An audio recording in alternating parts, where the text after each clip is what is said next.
Hello everyone, today we talk about the military history of the King Coloman of Hungary. Have you ever wondered what a Magyar monarch's military curriculum is about in this tumultuous time and place in history? Well, this video is dedicated to that. We have to make more videos about medieval Hungary.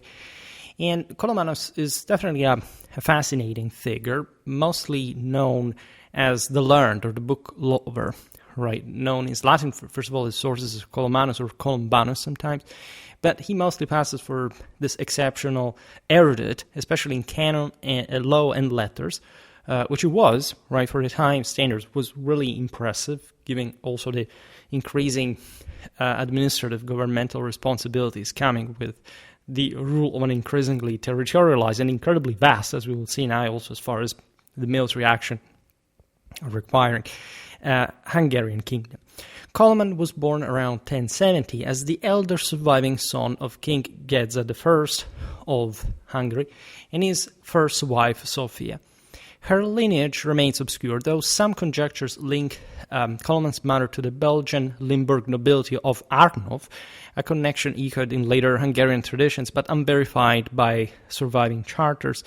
Of course, the relation with Germany, as we'll see now, is important historically. The Magyars had settled down essentially after they having taken that Ottonian blow multiple times and heading towards a more sort of properly European civilization. Gedza's second consort, a Byzantine noblewoman named Sinaden, departed Hungary shortly after her husband's death, which confirms that Sophia was indeed the mother of both Coloman and his younger brother Almos.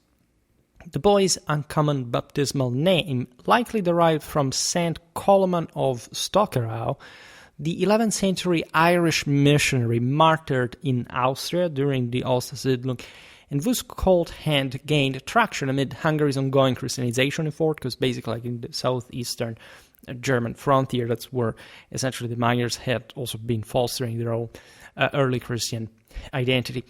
An alternative etymology suggests a Turkic origin, implying rest or tranquility, a fitting contrast to Alma's name, which evoked the nomadic heritage still lingering in the Arpad court steppe influences that definitely included Turkic, once Persian, once as well is not quite the case, but as you know, the Magyars as Ugra-Finns also had very old nomadic steppe relations.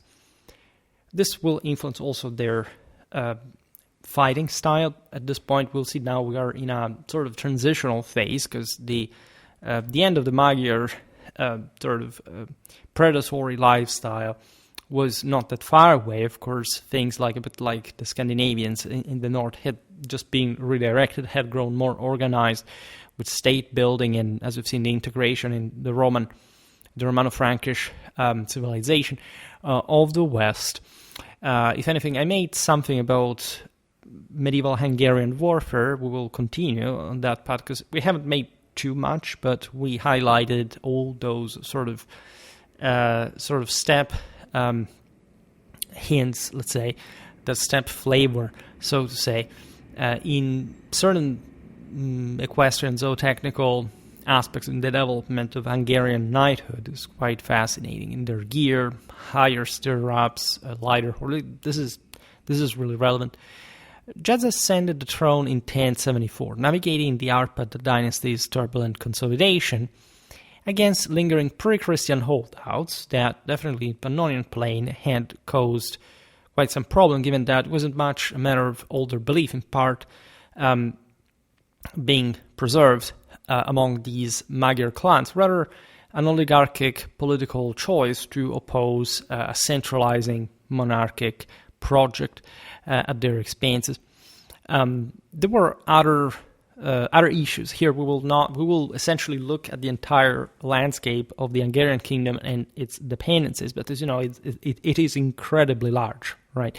The Hungarian king's list of titles is kilometric.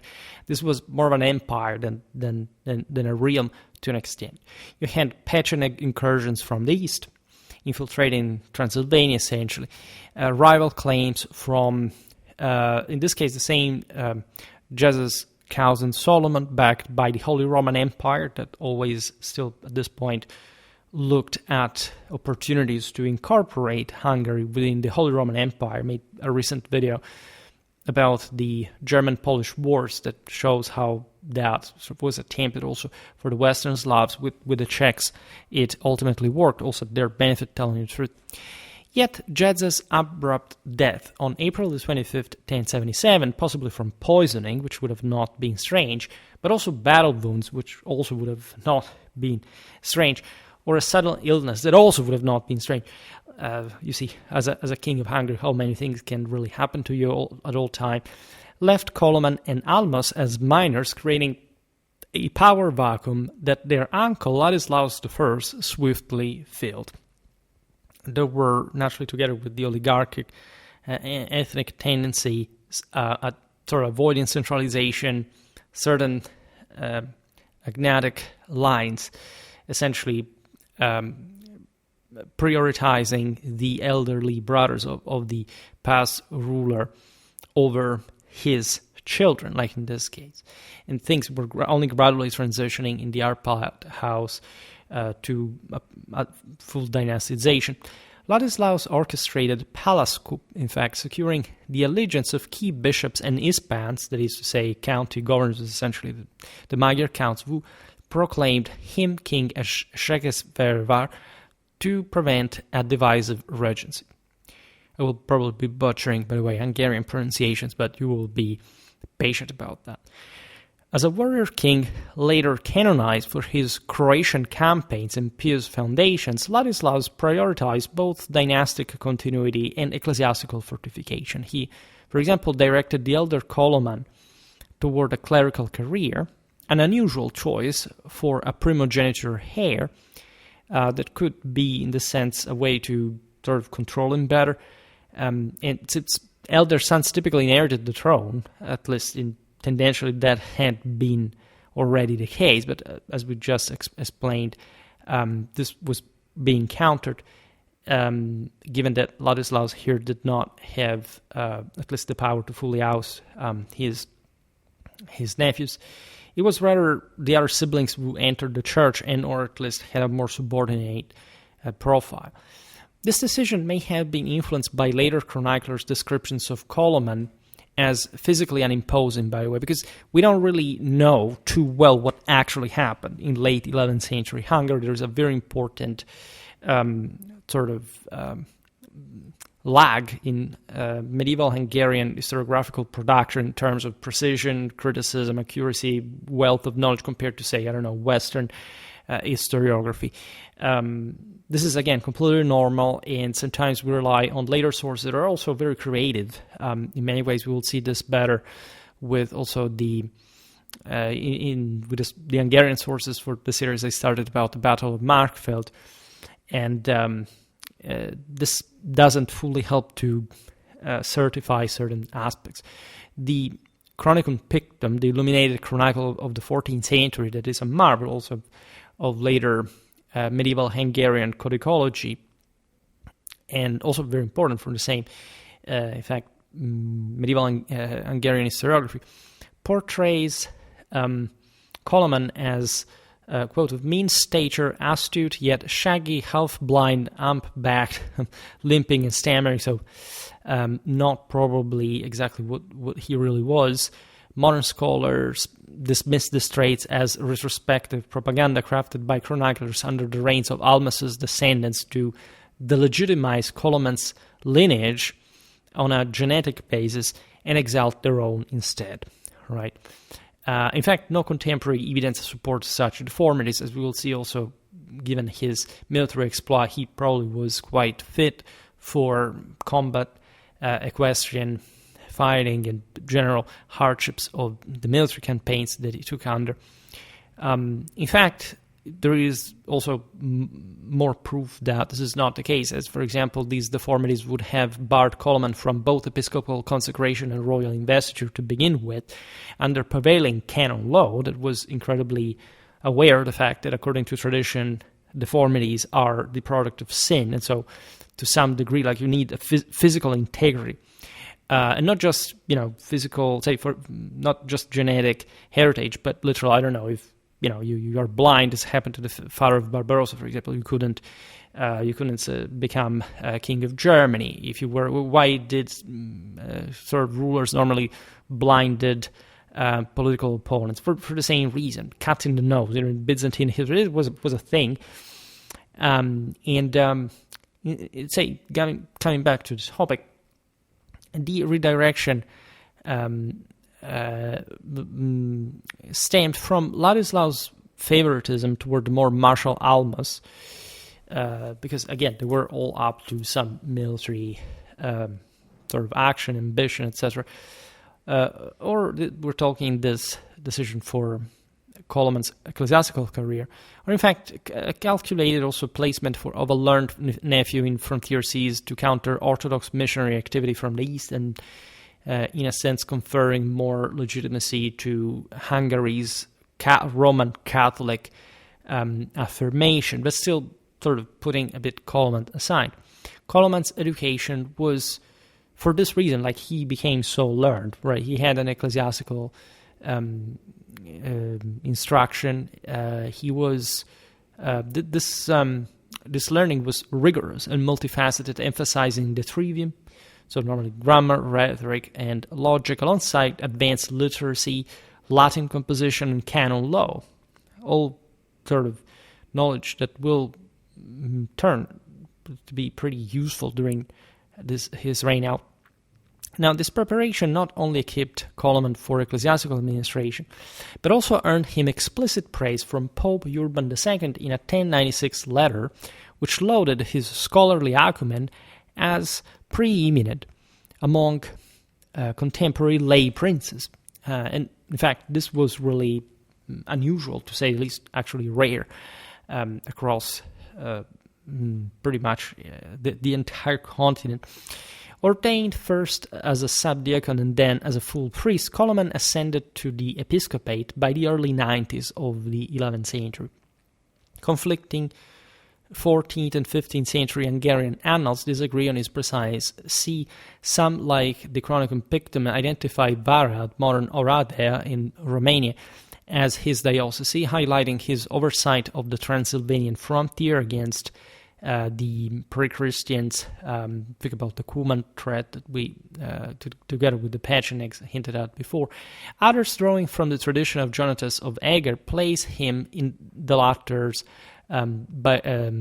diocese, tying him to the defense of northern ecclesiastical estates instead, towards Poland, basically.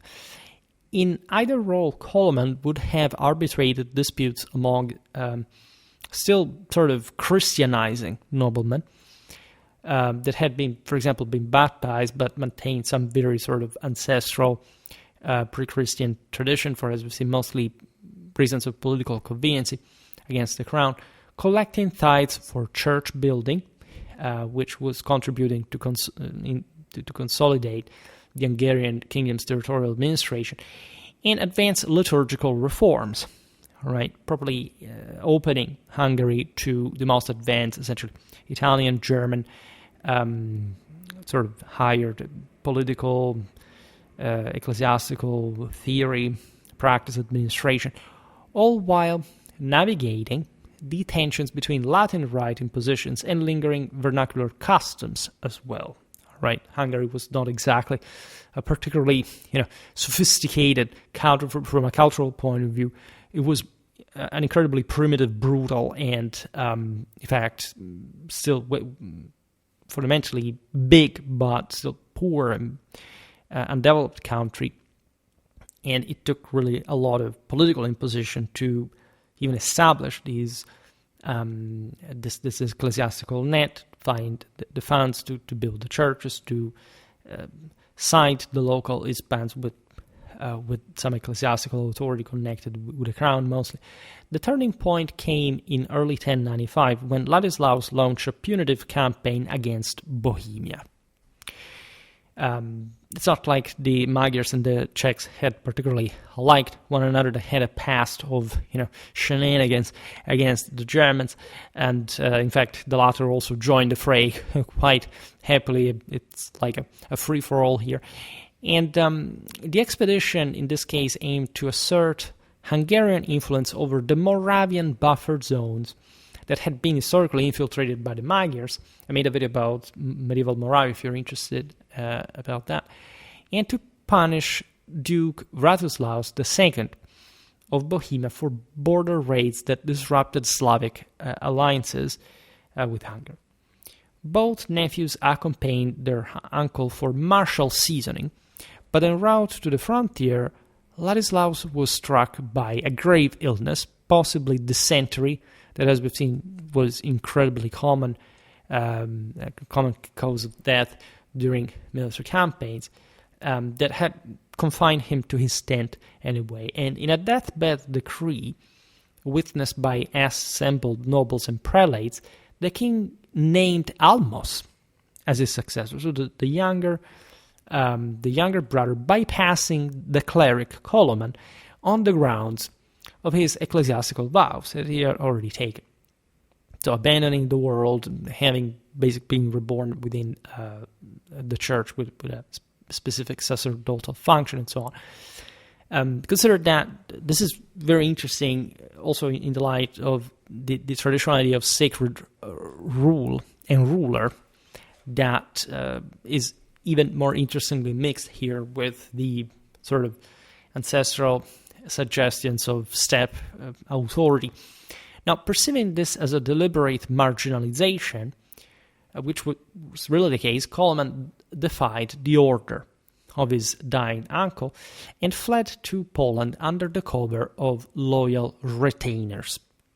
Naturally, the Poles were aware of what was going on. They were always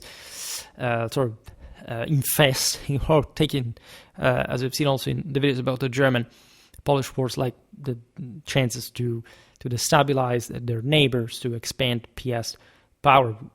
And Coloman leveraged possible kingship ties, by the way, through his mother's continental connections. As we've seen, we're not better genealogically informed, but this allowed him to seek both sanctuary and subtle papal intercession. As we've seen, Urban II, that will launch the first crusade, as we will see now, liked him, took a like of him because of his culture, to challenge the lay override of his clerical status. He may have even sanctioned him further, again, as a sacred, as a blessed ruler, also because of papal connection and beyond. Coloman returned to Hungary around July the 29th, 1095, shortly after Ladislaus' demise, amid unsubstantiated whispers of foul play in the king's death. We will never really know. These rumors served more to dramatize the succession than to reflect historical fact, as we've seen, because of sort of much later historiographical and political aims. The precise mechanics of Coloman's accession remain entangled only in oral traditions and later hagiography, so we don't know better what actually happened to begin with. Probably all these stories would have been probably much worse than this happened on a regular basis, but that's not necessarily what happened in this case. The Chronicon Pictum portrays Almas yielding the crown in a gesture of fraternal simplicity, averting immediate bloodshed through the mediation of assembled nobles who invoked the perils of keen strife. So basically, Almas stepped down. He recognized essentially the seniority, succession principle, and he basically gave the crown to his brother.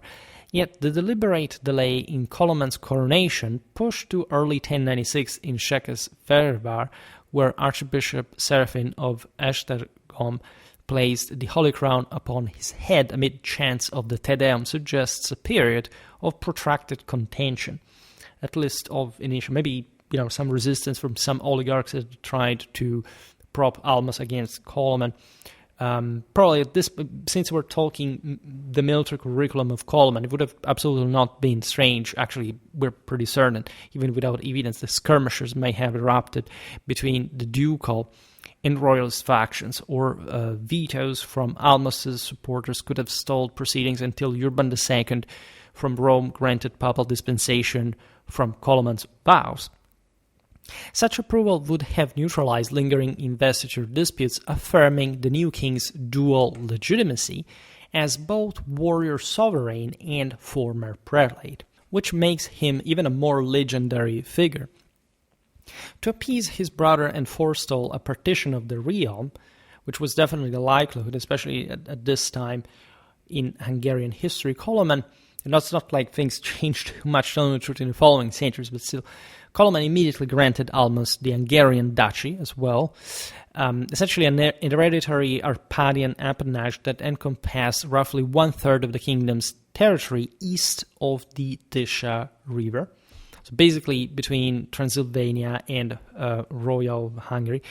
And this mirrored the domains once held by their grandfather Bela I and father Jedza I, complete with fiscal rights over lucrative salt mines, for example, the Szolnok, and toll stations at Tokaj. All right, so this was absolutely common. Even way more compact feudal monarchies at this point have this level of power sharing, especially even we've seen it, for example, with the Plantagenets in England, or different parts of an Angevin empire were conferred to this and that son that at some point also rebelled against this. This was completely normal, and as we've seen, Hungary was so big, especially in its dependencies, that this procedure was completely normal. The concession, by the way, ensured Almas's economic viability and military autonomy, thus also inevitably sowing the seeds of future rivalry, as we will see, as the duchy functioned as a semi-independent power base. Simply, there was no mean at the time to centralize control over the entirety, even just of the Hungarian kingdom, in the Pannonian and Carpathian basins. Coloman's nascent reign intersected almost immediately with the chaos of the People's Crusade in 1096. As you know, this was a messy, sort of baronial expedition during the First Crusade that created enormous international issues, because this was just basically a group of martyrs, of desperates, of beggars, etc., without much controlled discipline, that at some point, as we will see now, was also brutally dealt with until its final extermination by the Seljuk Turks in Anatolia. This incident transformed Hungary's central Danubian position, because especially from Germany, at this point, from the Rhineland, all these desperates moved towards Constantinople across the Danube, and thus into this perilous logistical choke point under Magyar kings. For decades, the Hungarian kingdom had provisioned Western pilgrims without major disruption, really. Its bustling markets and well-stocked granaries sustaining thousands on their way to Jerusalem. In terms of raw material, especially agricultural resources, Hungary was very productive. It had also salt mines to a degree, wood. We talked about 11th, 12th century Hungary in the original historical series, so you can go check that out if you're interested about the general context. I also talked about Hungarian economy in later history, up to the early modern age.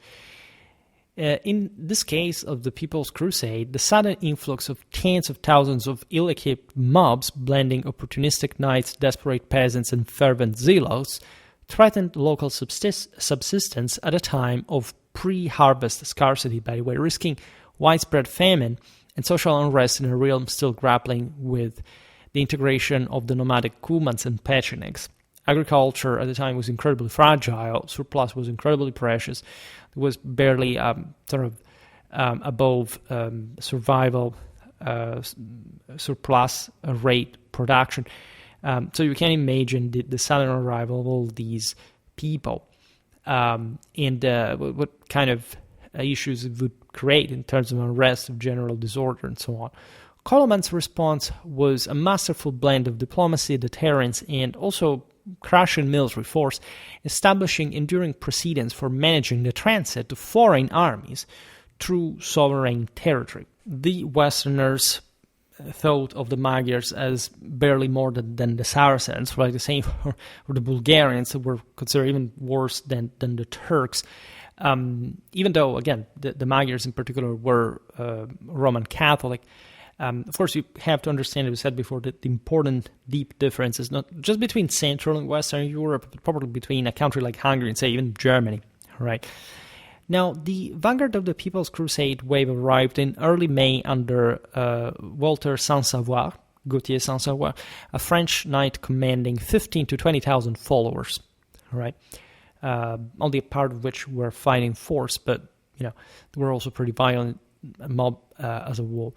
Apprised of their approach by advance scouts, Coloman granted safe passage from the western frontier at Sopron, but only with strict stipulations: purchases at fixed market rates, no foraging beyond designated routes, and royal escorts to monitor compliance. It was already difficult for Hungarian kings to prevent things like from the local legislation, like kidnapping young women and obliging the captors to eventually marry those, or paying something to the family. This is, 11th century Hungary, for that matter. You can imagine, there's a amount of bold, sort of errant knights, desperate fanatics, and so on. This was a problem, as you know, the Saint Byzantines had pretty strongly in that case, because the Crusaders wanted and eventually succeeded in capturing Constantinople. For Hungary, it was not that different.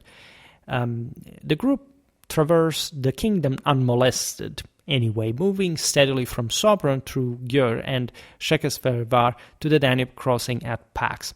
In this Coloman had been quite efficient. The sole friction occurred at Zimony, Zemun, the Sava ferry outpost, where local malcontents, likely opportunistic border guards resentful of Byzantine trade, robbed 16 straggling crusaders who had ventured to barter for arms, for that matter. So it's not like, again, the Magyars were saints or anything. Like this was, as we've seen, an incredibly rough and dangerous situation for everyone involved. The assailants, so the Hungarians, seized hauberks, coin purses, and mounts in a brazen bid for quick profit. Coloman's swift reprimand conveyed via courier demanded full restitution, averting escalation and underscoring his policy of equitable treatment for those who honored transit agreements. So again, Coloman affirms his role of just king, also against the crimes of his subjects, also because having things escalate could be much worse. Peter the Hermit's larger host followed in late May or early June, a polyglot force of 40,000. Here, of course, how many they actually were is debatable, but we're not making the video about this.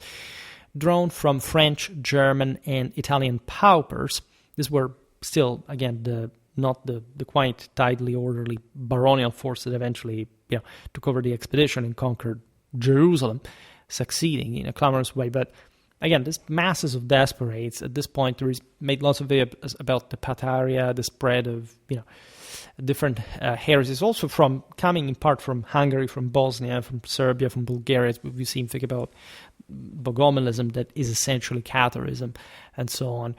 And these desperates, foretestators, were inflamed by apocalyptic sermons. They were basically a bunch of ideological extremists and fanatics at large, admitted only after oaths against pillage sworn before royal notaries at the frontier. They initially maintained order, but discipline unraveled into anarchy. They torched public granaries to seize unripe grain, assaulted women in riverside villages, and despoiled marriage beds, as the monkish chronicler Guibert of Nogent bitterly recounted, contrasting their rapacity with the Hungarians' generosity in offering wares for sale at fair prices.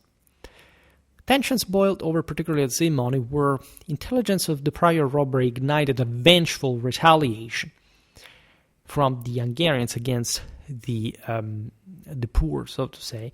Peter's forces laid siege to the town of Zimony, battering palisades with improvised ramps and storming the garrison in brutal street fighting as well.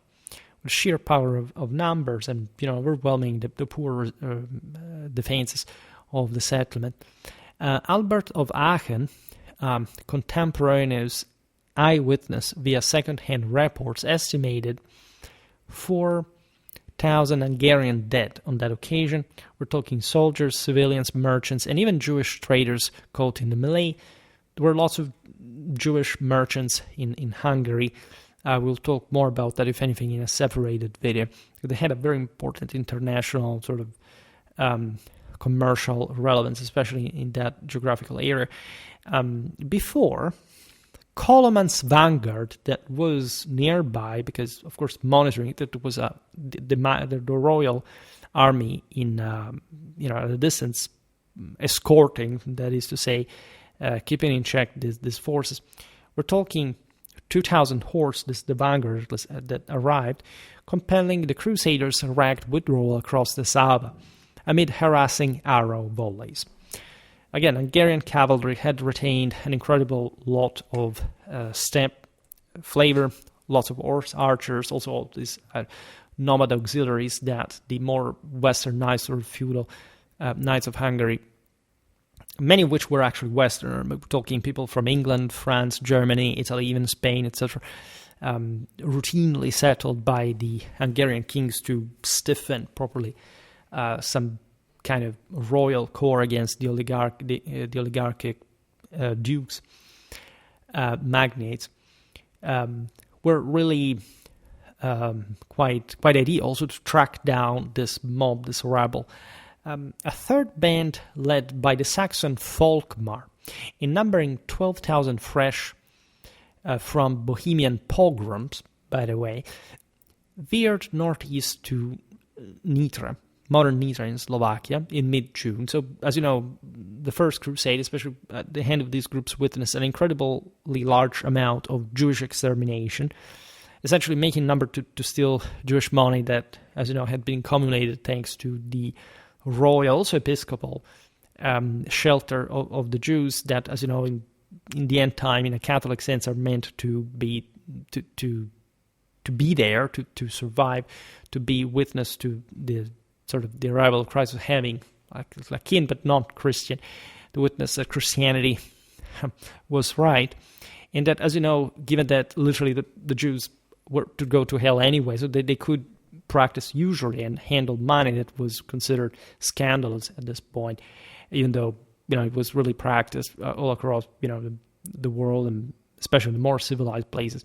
In any case, this Saxon band commenced plundering livestock from manors and orchards heavy with unripe fruit in Hungary.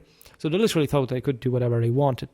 Local levies, freemen, and castle wards muster under the local ispans, and their retinues responding with ruthless efficiency, by the way. These were less. The Saxons were encircled as they were raiding in forested ravines and ambushed with the caltrops and pit traps. Right. The rout was thus total, a testament to the decentralized efficacy of Hungary's militia system, if anything, against, of course, this rabble. It wasn't really much, telling the truth, compared to Western militias, but with survivors scattering into, as far as Polish marshes, bereft of plunder, because these came from more like a northern route, and they were more projected towards the east in the sense. So they didn't even make it to go through Hungary like the other two groups. There is a fourth wave, the Rhinelanders at this time, under the priest Gottschalk, and a total of 15,000 Bavarians and Swabians, reaching Moson in mid-June of the same year. This is terrifying if you consider it. Informed by Courier of their trail of arson across Bavaria, Coloman confined this group to the marshlands with an edict barring further advance, given the prodromes, and their raids for wine and barley soon escalated as a consequence. They slaughtered resistors in hamlets, seizing herds at sword point, and culminated in the public impalement of a Hungarian youth during a market brawl over a disputed measure of ale. Mobilizing from Szekefehervar with 3,000 heavy cavalry, Coloman feigned parley, promising provisions in exchange for surrender and disarmament. Lured into complacency, the Crusaders stacked arms in Pannonhalma's meadows. At dawn in early July, Coloman unleashed a coordinated envelopment, cataphracts thundering from concealed copses to trample the disarmed host. This is interesting because we're told by 12th century Byzantine sources that the Hungarians, even though having lighter cavalry at large, having also like the steppes elite, some kind of more armor in the latter, in the heavier cavalry. We're talking here not cataphracts in the sort of full sense or even half, but I don't know, having some metal chest plate, chamfront, etc. We'll talk more about this because there is a history of, horse metal armor spread and development in the West. This would have been also just the ultra elite by this point, even in the Hungarian army. The massacre left 3,000 unburied, so quite a spectacle also to discourage any other escalation. Per the monk Eckhard of Aura, gave us the last figure, with Gottschalk fleeing eastward with a clerical remnant, their defeat a stark warning against violating royal edicts in a foreign land. Amico of Leiningen's force struck next in mid-July. This was a notorious band of 20,000 burghers infamous for anti-Jewish pogroms in Speyer and Worms, acts driven more by avarice, as we were saying, for Jewish wealth than pious zeal. As Albert of Aachen himself observed, denied entry due to their vanguard's undisciplined repute, they breached the Leitha River palisades with improvised pontoons. So it was an amphibious operation, laid siege to Moson starting August the 15th. These probably are the gates of Hungary. Mangonels and trebuchets splintered the walls at 2 points in furious catapult duels that felled dozens of defenders from ramparts. Interestingly enough, Coloman, mastering 3,000 horse and foot from the western counties, briefly contemplated flight to Ruthenian strongholds because of the objectively imposing pressure put by this new force, fearing, by the way, a cascading occupation. Because, of course, there were knights from these Westerners, and this was reminiscent of Norman landfalls in Italy, for example, that had already occurred. Instead, Coloman engineered panic through tactical feints. Nocturnal flares simulated the arrival of reinforcements, while staged retreats drew the besiegers into overextended sallies. The garrison exploited the ensuing rout with a daring sortie, pursuing the Crusaders to the Leitha's muddy banks, where thousands drowned in the ford or fell to pursuing lances. Amico escaped alone on his charger, his host annihilated. Right. This was, again, incredibly important, and also, I think, telling of course, of the Magyar success, but also the potential vulnerability of even these sort of unorganized forces when waves of desperates at the detriment of an Hungarian kingdom was just consolidating. Albert attributed the debacle to divine disfavor for the Rhineland massacres, so punishment of God for the crimes committed against the Jews, but Coloman's acumen in psychological warfare, feints, signals, and rapid redeployment that would have been a bit sort of also a step legacy of the Magyars. I'm not kidding, like, it was very close to the origins of the nomadic arrival of the people. If you think about that, and also in the military practice of the same, at this point, proved the true architect of victory, deterring any further unauthorized incursions into Hungary. The disciplined main crusade arrived in September under Godfrey of Bouillon, Duke of Lower Lorraine. These were related top-notch forces, that perfect expedition, very well organized, logistically served, tidier. It wasn't actually less dangerous for this reason, but it was sort of more reasonable and civilized at large. This was a professional force of 10,000 knights, ideally, at least, again, the numbers here are not to be too pickily discussed, but this contained like some of the finest Western full-mailed militaries, like from the best of sort of the feudal monarchies of Europe, allegedly numbers go as far as 70,000. Even they were much less, right? I will make a video about the First Crusade in general. We will see better also something about the sources. But we're talking thousands of knights in, tens of thousands of infantry. Yeah, right. This was a large, compact expedition, not overwhelmingly big, but otherwise it would have not really worked. There were lots of non-combatants within the ranks, of course. A knightly envoy known to Coloman from prior diplomatic exchanges, because that's also the context you can find at the end of the 11th century, Europe initiated an 8-day parley at Sopron on provisioning, route fidelity, and guarantees against pillage. So guarantees for both sides, the things to go swiftly, smoothly. Hosting Godfrey in royal splendor, by the way, Coloman exacted Baldwin of Boulogne, that was Godfrey's brother, along with his wife and kin, as the courts followed as hostages against depredations, while permitting the armies march along the Danube's right bank. And this was something that was accepted, interestingly enough. Coloman paralleled the column with 5,000 of his own troops, escorting them and controlling their behavior on the left bank of the river for vigilant oversight.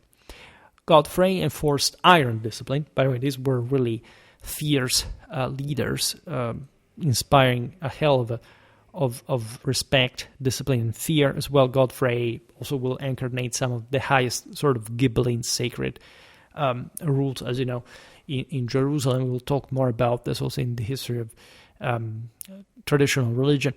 For example, executing looters on the spot, which seemed pretty good thing, with hangman's noose, while Coloman's quartermasters supplied markets equitably. So the Hungarians were helping. The most important thing was to have this army cross as fast as possible. So the Magyars would be cooperative for that. From Temesvar's granaries to Belgrade's ferries, everything was ensured so no clashes marred the transit. The hostages were finally released, however, only after the full host crossed the Sava at Zimony, their uneventual passage chronicled approvingly by Cosmas of Prague and Albert of Aachen. This success burnished Coloman's reputation across Christendom, by the way, as a reliable patron of pilgrimage. Surely there some canon law had helped him in administrating all this, but it's also a matter of command, right? Military prowess, a stark contrast to Emico's fate, for example, and paved the way for enduring alliances with Latin princes.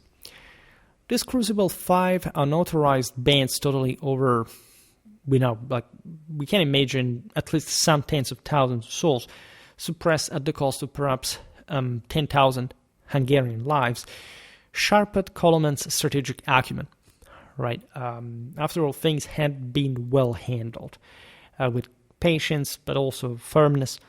It emphasized layered defenses, frontier quarantines to screen entrance, noble levies for rapid response, or royal field armies for decisive closure, all while exposing the realm's vulnerabilities to mob psychology and the strain of provisioning on a continental scale.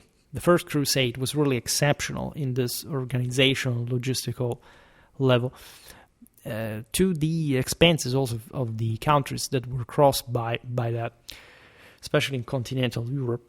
The ordeal also pivoted Coloman's foreign policy decisively away from Ladislaus I's alignment with Holy Roman Emperor Henry IV, who had backed the late king against Urban II in the investiture controversy. Things were not going particularly well for the Germanic emperors at this point against the papacy. Now, a post-Crusade missive from Henry urged Almos to intervene against his brother's quote-unquote necessity-driven neglect of imperial interests, hinting at the Duke's budding ties to the emperor. Predictably enough, Coloman, as ally of the Pope, would witness his brother siding instead with the Holy Roman Emperor, just to further destabilize Hungary and having the Germans trying to gather greater control on the Magyars. As a former bishop attuned to Gregorian reforms, that, as you know, were taking off exactly in these decades and with enormous civilizational sort of output in spin-off, Coloman embraced papal affinity. In the spring of 1097, Coloman sealed this shift by wedding Felicia, sometimes misrendered as Busilla in annalistic errors, the daughter of Sicilian Count Roger I, Urban's most staunch ally in the south. We will talk more about the Hauteville dynasty. Roger's sister Constance had defected to the papal camp by marrying Conrad, Henry IV's rebellious son, against, in fact, the same Holy Roman Emperor. This Norman match not only augmented Coloman's Adriatic ambitions, as we will see now also with Croatia, etc., and with Sicilian grain shipments and naval expertise, flowing, in fact, to the coastally controlled areas of the kingdom and its subjects, but also countered Venetian and Byzantine supremacy in the eastern Mediterranean, and therefore allowed Hungary for some greater expansion towards the Adriatic. Leveraging this diplomatic windfall, Coloman invaded Croatia in the summer of 1097. If you're interested in this, I made some videos about Croatia. I have to talk more about the later Middle Ages, but you find all that. This aimed to consolidate the partial conquests in the region that his uncle had begun. Right? Native resistance had persisted under Petar's Vachits, the last claimant of the native Trpimirovich dynasty, and papal protege position as an anti-Hungarian standard bearer. Right? Croatia had a very early Roman papal alignment. Hungary had been sort of clumsier, more opportunistic. In any case, Petar had regrouped his forces in the ancient royal palace at Knin after ousting Almas from his lax viceroyalty, Croatia, mastering mountain irregulars. So we can imagine light archers and spearmen skilled in forested ambushes. I made a video about the Western Balkan warfare during this year. You can check that out. The western you go to, the more sort of Italian, German influence you get. Hungary will get a lot of that too. But there is also this Dinaric hinterland, which is very sort of primitive and brutal, and also for a Magyar horseman, it's not really a pretty safe place to venture in. In fact, Petar advanced to intercept the Hungarian host at the Gvozd mountain defile, treacherous narrows between the Kapela and Pleszewica ranges near the village of Petrovozelod, where the terrain favored defensive stands amid sheer cliffs and tangled undergrowth. The Magyars were the stronger forces, so the Croatians were to attempt an ambush, like to meet them on worse but sort of more tactically defendable ground. Coloman commanded 10,000 troops, right, which is a lot for the places. There is, again, the whole reason of, let's say, general stretches also of the royal army across this vast expanses. We're told of 3,000 heavy cavalry in lamellar armor, allegedly, 7,000 foot surgeons and 2,000 Pecheneck auxiliaries for scouting. So we can talk of, yes, heavier cavalry, I'd say, of some kind, of course, lighter one in the same retinues, then some thousand infantrymen, and of course the nomadic auxiliaries sort of acting as the antennae, especially against these treacherous Croats in the ravines. Deployed in a classical wedge formation, at least apparently, we're told by sources, but again, everything is, I can say, mythical, but however you want to call it, the Magyars feinted on the flanks to lure Petar's center into more open ground beyond the pass. The Croatian lines buckled under the thunder of Lang's charges, Petar himself slain in the melee by a knight's thrust, and his partisans scattered into the Velebit fastness. So this was actually a pretty traditional Magyar tactic, like the feigned retreat with horse archers and having sort of the the strategic reserve at the bottom of the array, so luring the enemy, feign flight, and or actually being chased by a heavier force, these lights, and then having a counter strike in order that the wings that had gotten out of the way falling back on the enemy. Imagine the Mongols, right? But exactly the same thing. It's not like a revolutionary tactics. It's just, it also requires a lot of effort to be successfully carried out. In this case, it succeeds against the less mobile Croatian forces.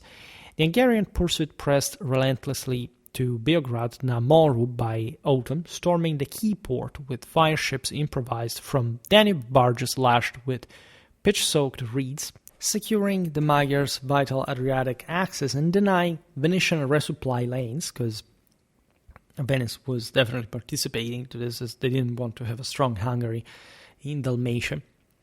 Isolated by the advance, the coastal cities of Trogir and Split, by the way, pledged fealty to the Venetian Doge Vital I Michiel's opportunistic fleet, which granted at least some of these, in fact, portual cities to be resupplied in case of continental siege.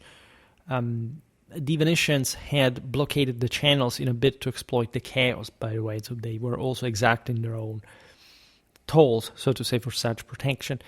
Lacking a navy of his own, Coloman dispatched skilled envoys to Venice, framing their overtures as a rectification of ancestral claims dating to Stephen I's era.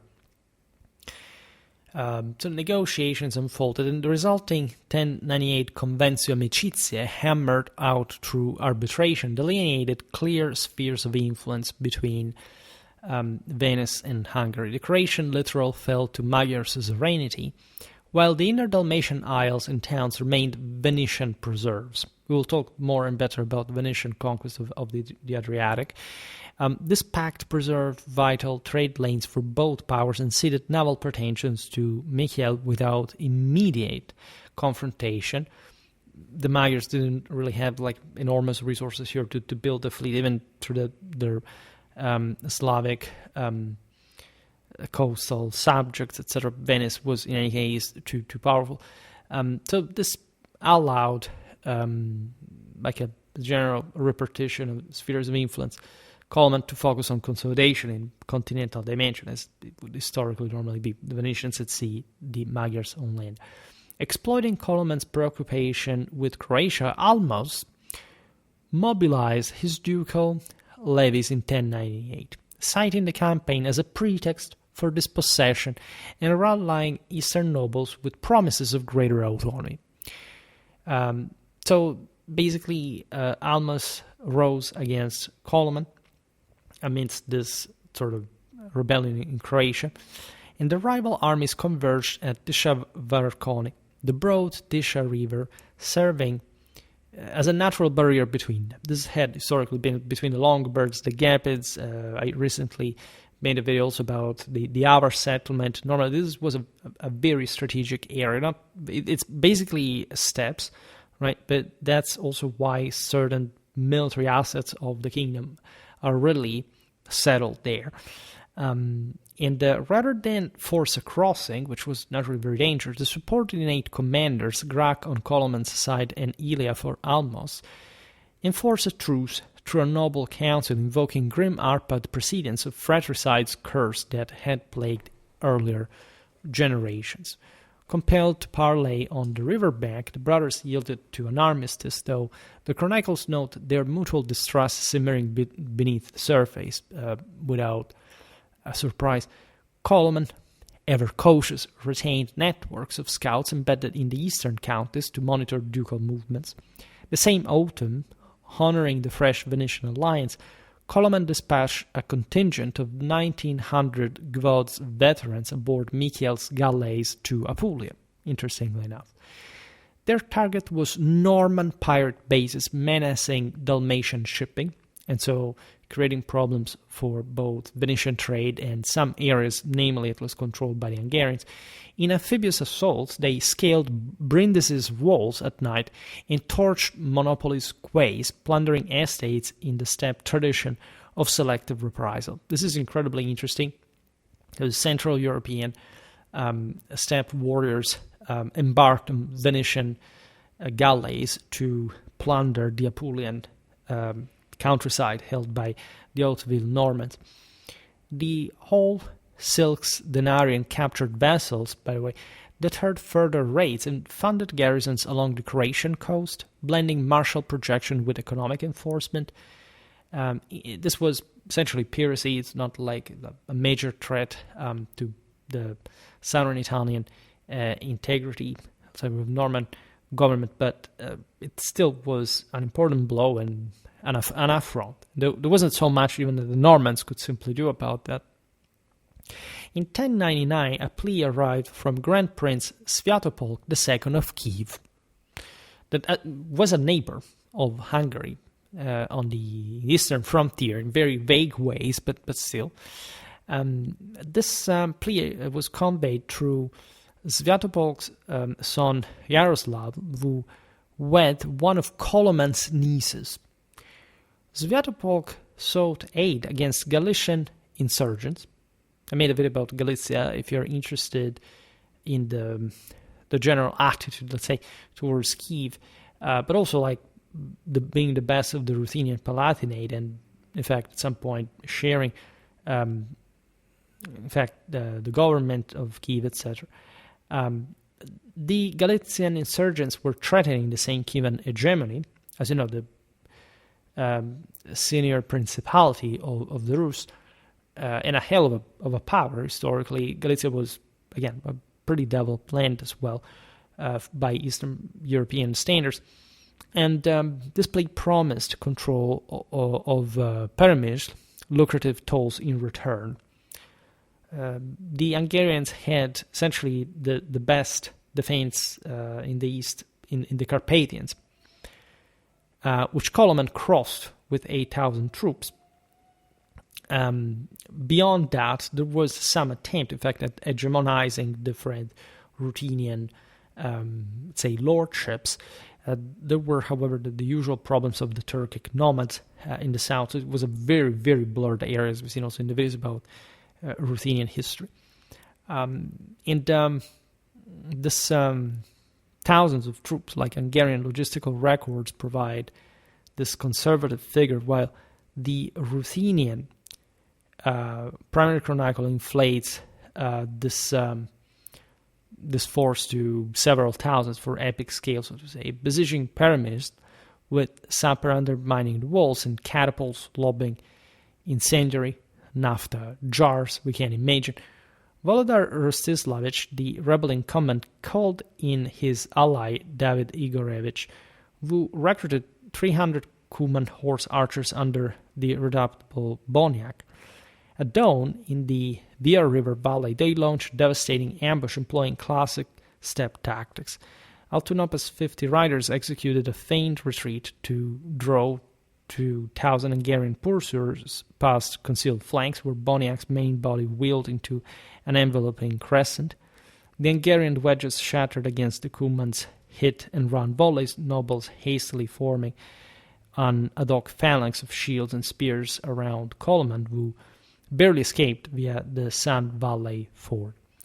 Thousands drowned in the panicked Viren sand crossings, with bishops Kopani and Lawrence, Ispans, Esheni, and Gyula among the 4,000 slain, as detailed in Nestor's chronicle. Its account of a 2-day pursuit claiming 40,000 here. Okay, Nestor's chronicle. These are also, sources that, as we explained, could say different things. It's already a lot that we know about this to begin with, but say the bottom line is that this was a Hungarian bloodbath, right? 40,000, of course, veers into hyperbole, but the Chronicon Pictum rightly deems it Hungary's bloodiest rout to date. And this all, by the way, at the hands of roughly few horsemen profitably used. Again, a larger force ambushed by lighter forces, knowing terrain, knowing their deal, like concentrating forces were to, well, of course, with the support, as we've seen, of heavier Ruthenian troops, but this Cumans knowing how to lure the same experienced Magyars into traps at Similia. Survivors subsisted on boot leather during their Carpathian retreat, while Boniak's raiders seized the royal treasury. guided by a wolf-howling omen that Ruthenian sources interpret as a divine favor. Right? Literally, we know that one of these Coloman leaders before battle, this is a famous battle we've also seen in other videos on its own, but had literally consulted the dark chthonic forces howling at the moon, right? That was sort of terrifying, but it is part of the military religious practice of these people. Now, this debacle exposed the limitations of heavier cavalry against nomadic mobility, even by probably Magyar standards, recalibrating Coloman's strategy toward selective alliances rather than deep eastern expeditions.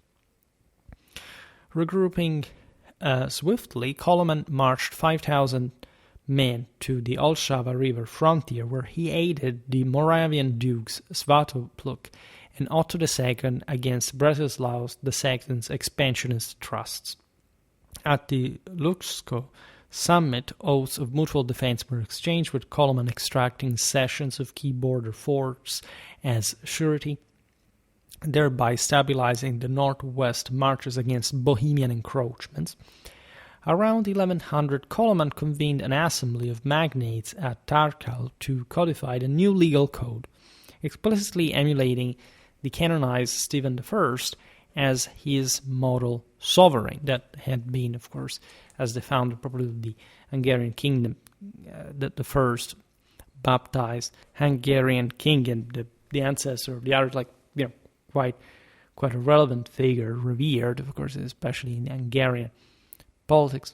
The decrees moderated the sanguinary rigor of Vladislaus's statuses, curbing the death penalty's frequency and abolishing coercive torture in judicial proceedings. Tariffs on the burgeoning amber road trade were hiked.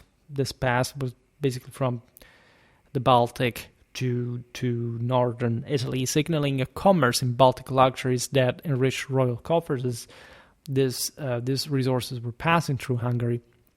Can't imagine the tolls, etc. Well, bans on exporting slaves and war horses preserved domestic manpower and breeding stocks. Right, the Hungarian kings tried to sort of reduce slavery, to reduce mostly also the practices through which this was actually gained. Not much raids outside, but enslaving of local subjects through essentially the imposition of the local oligarchs. Also, in the sense, horses were bred in the pastures of these clans to be sold, right? And instead, the king wanted to ensure a stronger supply of horses for him. He would pay for those anyway, but this would have allowed, in general, probably for more horses around in Hungary, especially the increasingly heavier breeds necessary for shock charges in the ever more westernized Frankish fashion.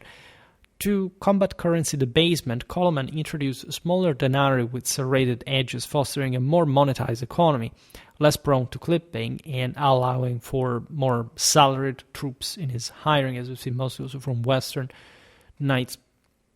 The code's most famous clause nullified the inquisitions into strige, that is to say, witches, or nocturnal spirits of pagan lore, declaring them non-existent, to uproot folk superstitions, essentially to say just these are lesser people, and if you believe in this, you're a superstitious thing, which is actually the correct imperial Catholic traditional thing. It's not like these people do not have power, but if it's only the power that you give to them. So if you deny them, they can't anything about you. So this also brought to the imposition of fines on the so-called malefici, or sorcerers, to enforce Christian orthodoxy without descending into fanaticism from their side as well.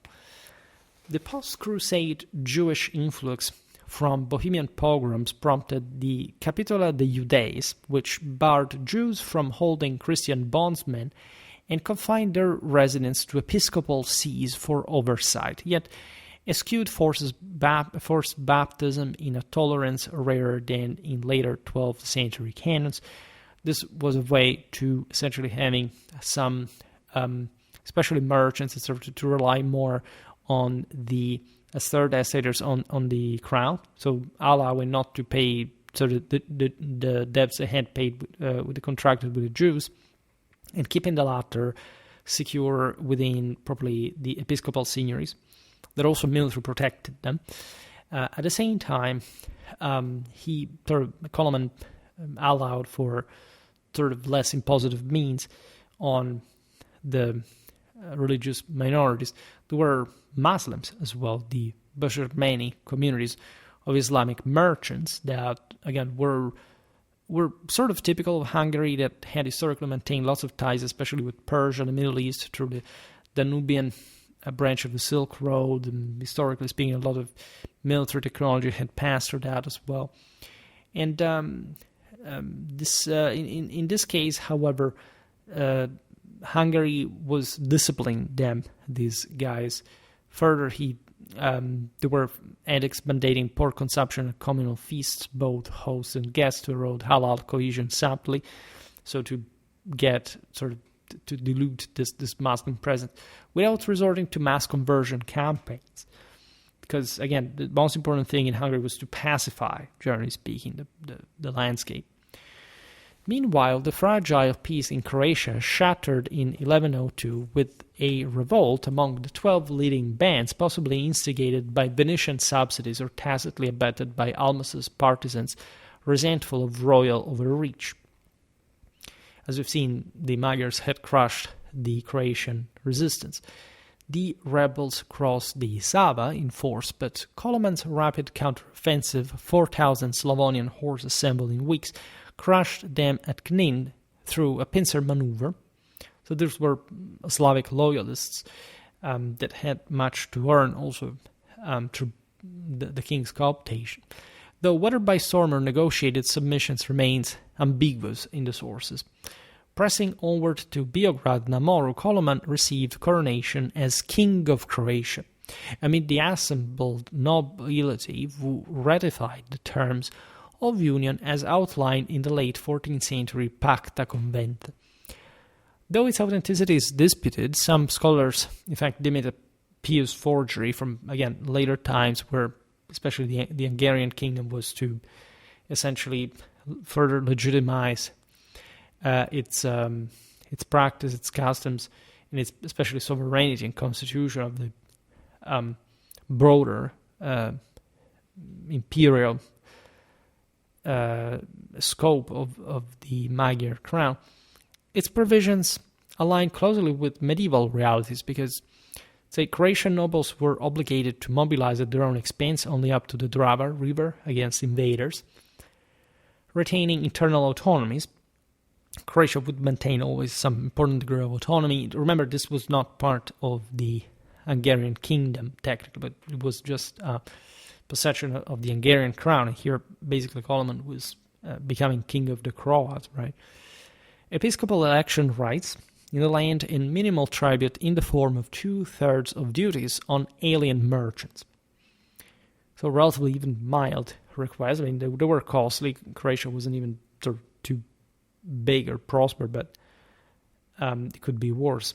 Thomas the Archdeacon, writing in the 13th century, framed the union, because that's also how it was further established between the two crowns. I mean, the fact that the Croatian crown would be tied to the Hungarian one at this point, as outright conquest, which was also true. Yet Coloman's restraint in averting reprisals and honoring local customs secured voluntary fealty from the elite, binding the realm without alienating its core. Right? This tells you what kind of acumen this sovereign had, also thanks to his legal education back during his ecclesiastical years. To preempt any anti-Byzantine alignment with Bohemond I of Antioch at Magyar expenses,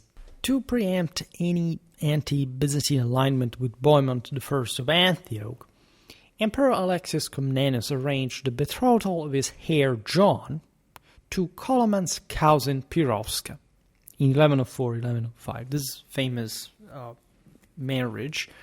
I made videos about Alexius.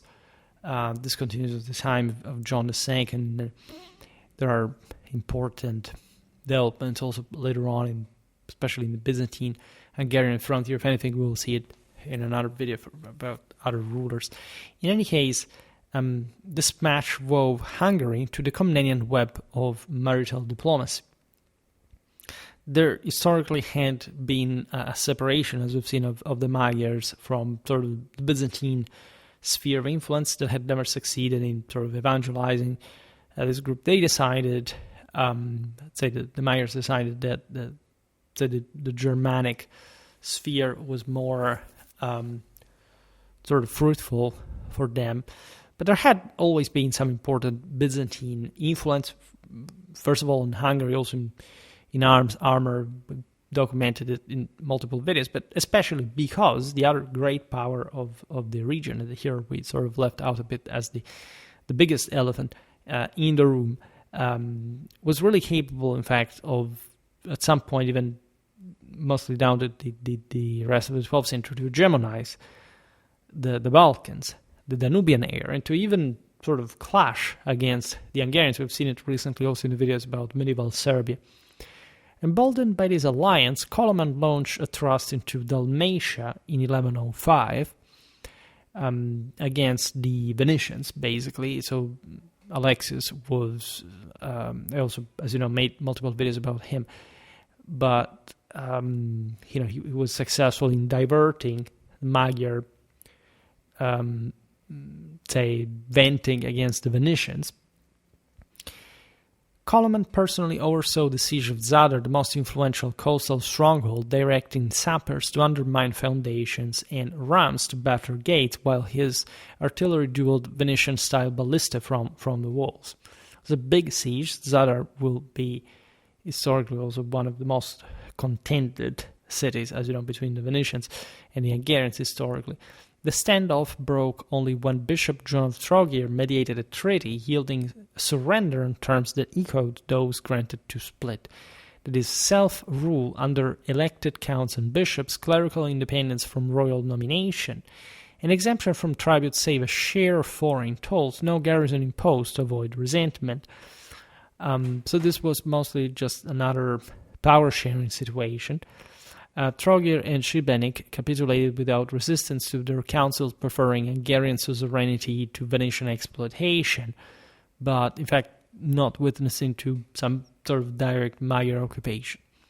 Hungarian riverine flotillas coupled from Danube barges subjugated also the Kvarner Gulf Isles.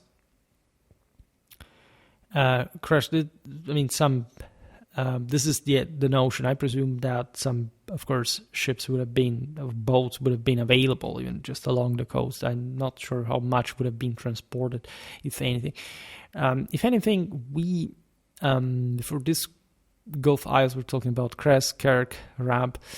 Blockades starved the households, while Brach fell after a brief naval skirmish, as well as recounted in the Vita of Saint Christopher the Martyr. By 1108, Coloman thus adopted, because of his Adriatic exploit, these amphibious operations, the triple title of King of Hungary, Croatia, and Dalmatia. This was, again, aiming mostly at not really claiming some maritime space, because the Hungarians, nor the Slavs, could rally against Venice, and it's also ties that existed historically with other powers, including the Byzantine Empire, commercially, if anything. But to, let's say, at least assert some level of control on the local markets, therefore managing to capitalize something, stripping that from the Venetians, but being impossibilitated to simply control these places. That would maintain also a fierce autonomy. Coloman's reaffirmations during visits in 1108 and 1111 entrenched this suzerainty, leveraging local clergy as administrative proxies rather than relying also on costly garrisons, occupations.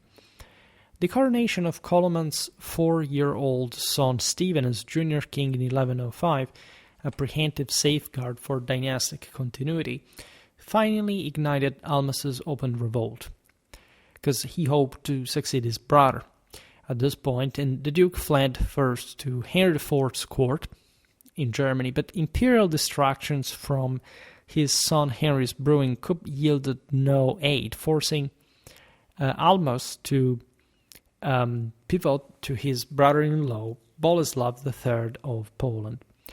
With Polish cavalry, Almos seized the fortress of Abjuvar in the northeast of Hungary. This was a symbolic strike at royal heartlands.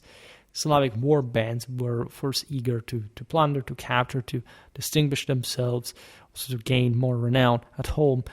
Coloman countered with a summit alongside Boleslav near the border, where the monarchs vowed eternal amity and brotherhood in a ceremonial oath, thus isolating Almos diplomatically. A subsequent siege recaptured the fort, by the way, and Almos, learning of Boleslav's defection from his coast, rode out alone to submit before Coloman's tent, publicly confessing his faults amid the assembled host, therefore hoping for a pardon.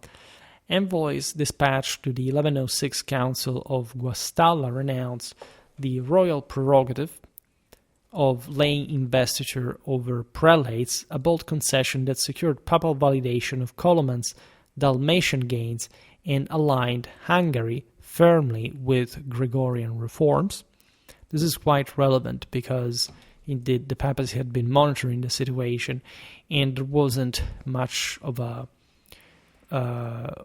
reason for Coloman to push further some direct control, as we've seen on Dalmatia and Croatia. So as long as he, the king, could enforce the sort of the distinct appointment of bishops and lay rulers, like the alignment with the papacy would allow him to maintain these positions as well. In 1107, Coloman intervened in Poland's civil war, at this point aiding his ally Boleslav to rout his brother Zbignev's forces in Mazovia with 1,000 Hungarian auxiliaries. I partially documented because here the German-Polish wars intertwine.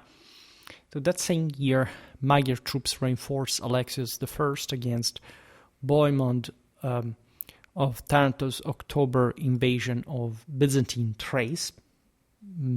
I really have to make a video about Bohemond of Taranto, as a matter of fact. This contributed basically to the 1108 Treaty of Devil that subordinated the Principality of Antioch to imperial overlordship. And as you know, the Oathville were sworn enemies of the empire. Instead, Bohemond had probably passed to the Holy Land without even sort of passing under imperial supervision, and he had kept sort of raiding the empires the Normans had been doing for quite a while. Seizing the opportunity of Almas's pilgrimage to the Holy Land in 1108, 1107, 1108, Coloman annexed his brother's duchy outright. This allowed to centralize authority, while permitting Almas to retain, if anything, his private estates as compensation, which means that he could own that land, but not the public domain. Naturally, the difference in Hungary was relatively blurred, but still, this mostly entailed the control of particular strongholds. That is the thing that mattered.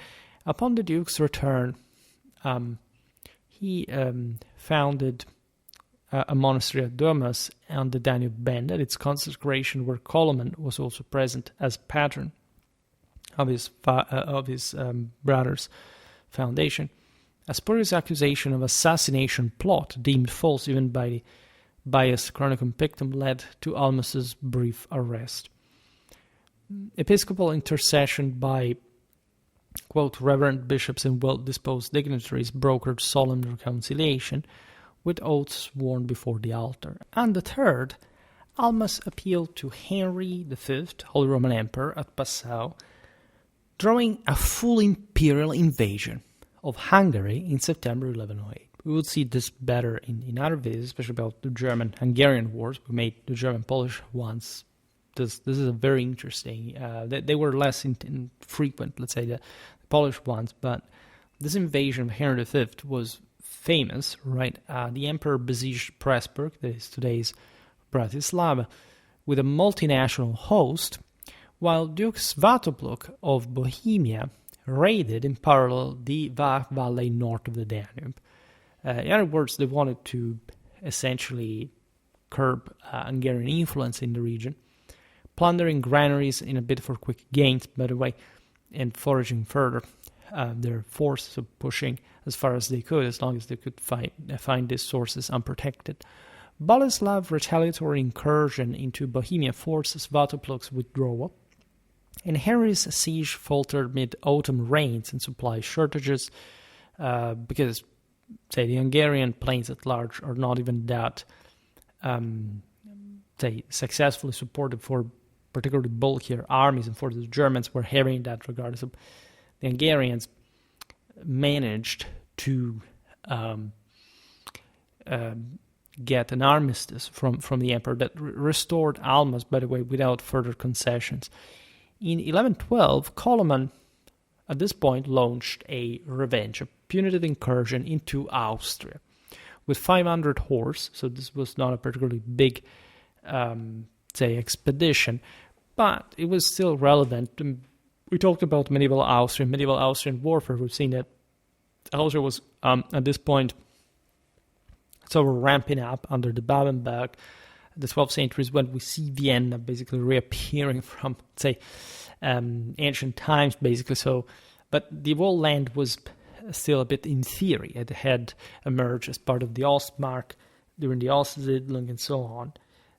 And the reason, by the way, why the Magyars raided Austria was not just geographical proximity, but in order to punish, in the process, Margrave Leopold III's complicity in the 1108 campaign under Henry V. As you know, there was historical enmity between Austria and Hungary that we documented in many videos. This Hungarian campaign brought to seizing herds and burning outlying manors without deeper occupation. The Austrians, as also part of the Bavarians, de facto, historically, were quite habituated to Magyar raids historically from quite a while. They had been the first line of defense of the Eastern Frankish kingdom.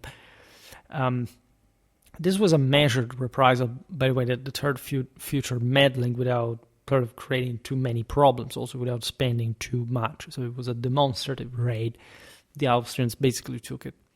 Widowed by Felicia's death around 1110, which preceded their son Ladislaus' untimely demise, by the way, 1112, tragically enough, Coloman remarried in the summer of, in fact, 1112 to Euphemia, daughter of Volodymyr Monomakh, that was the Prince of Pereslav, interesting figure, and we'll talk more about these other principalities in the Kievan Rus. This match blended the Ruthenian prestige with sort of strategic depth of some sort in the east. Here we're also looking at what we generally speaking know, but imagine what would have been the difficulties at controlling this sort of this frontier historically, and all the political involvement difficulties, etc. In all this. Born in 1196 or 97, Euphemia was at least 25 years Coloman's junior, and the union produced a son, Boris, in Kiev after her 1113-14 repudiation by Coloman on charges of adultery. Coloman disowned the same boy, his same son, who never in fact gained recognition from Hungarian kin. So this was actually a drama, but let's say, gives you a dimension of the incredible brutality of these realities, also infidelity and so on. The Zobord Abbey's charters from 1111-1113 evidence the erection of the Nitra bishopric between those years, shifting from provost to full see, while naming Mercurius as Princeps Ultra Silvanus, likely the inaugural voivode of Transylvania, though possibly merely a potential landowner without formal office. These were all means also further territorial control. Boleslav III's 1113 pilgrimage to Somogyvar Abbey and Stephen I's shrine in Szekesfehérvár cemented the Polish alliance, with the Duke received cordially as brother sovereign. Almost's ambitions resurfaced in his fifth and final plot, uncovered between 1113 and 1115 amid whispers from ducal courtiers. Exhausted by 2 decades of intrigue, Coloman ordered the Duke and his 9-year-old son Bela, blinded, to neutralize their claims and safeguard Stephen's untroubled succession. A mutilation paralleled among partisans like Uros, Vatha, and Pal. A variant in the Chronicon Pictum claims Coloman mandated Bela's castration as well, but the executioner, fearing dynastic sterility and divine retribution, substituted canine genitals and fled. So sort of Snow White, situation, alike, so to say. Bela, presumed dead by contemporaries, survived in monastic seclusion for over a decade. The grim task fell to a certain Benedict, who dragged the suppliant Almas from St. Margaret's altar at Durmas, where the Duke had sought sanctuary, despite his desperate clutch at reliquary, staining it with bloodied hands. Benedict perished providentially in the Pilis forest, thrown from his horse to break his neck, his hounds devouring the corpse in a tableau of judgment, by the way. The Venetian Republic tested these internal fractures in August 1115, when Doger de la Fufaliero's fleet seized Dalmatian Isles and coastal redoubts, but stalled before the fortifications of Zadar, and Beograd Namor denied resupplying by loyalist blockades. By then, Coloman lay gravely ill, with otitis media that progressed to encephalitis, exacerbated by his Latin physician Dracus Boch Pultis, a caustic compress meant to drain the ear but extracting cerebral matter through inflamed sinuses, as gruesomely detailed in the Chronicon Pictum. On his deathbed, racked by headaches and advised by Count Otmar to prepare extreme unction, Coloman imprisoned the refuge-seeking Almost at Durmas and enjoined his son and councillors to avenge the 1099 Ruthenian humiliation upon his passing. He expired on February 3, 1116, in Székesfehérvár. The first monarch interred beside Stephen's I shrine in the cathedral. His obsequies a somber affirmation of Arpad's continuity. Coloman's legislative legacy endured unmodified for over a century, even under successors hostile to his memory. Clerical celibacy mandated, according to Gregorian reforms, ecclesiastical rites required for matrimony, the nitracy formalized, Latin colloquies enforced among Esztergom's canon to curb illiteracy, noble escheats directed to the crown on male line extinction, and offices like the Transylvanian voivode and Croatian ban institutionalized for peripheral governance. Measures curbed slave trading, as we've seen, regulated Jewish residence and commerce, and fortified defenses by tying military obligations to landed income. So the Colomans reign witnessed a gradual enforcement of mandatory military service through the historical recruitment system that was now more directly controlled, organized, Ispans furnishing armored knights proportional to their 100-penny yields, exempting the indigent from service to professionalize the host on the basis of a rota system. Naturally, this already existed before, but it was further sort of fluidified. Coloman's military ledger, as we've seen here, was not clamorous as a whole, but considering Crusader suppressions through cunning deceptions and rapid strikes, the Gvods broke through against mountain guerrillas, the Dalmatian packs blending force with charters, the Ruthenian routs cautionary lessons in steppe warfare, and the grim pacification of keen rivals architected Hungary's pivot toward especially Adriatic dominion. This expansion forged a resilient realm, its internal cohesion tempered against feudal fractures and external ambitions, a testament to Coloman's blend of scholarly precision and unyielding resolve.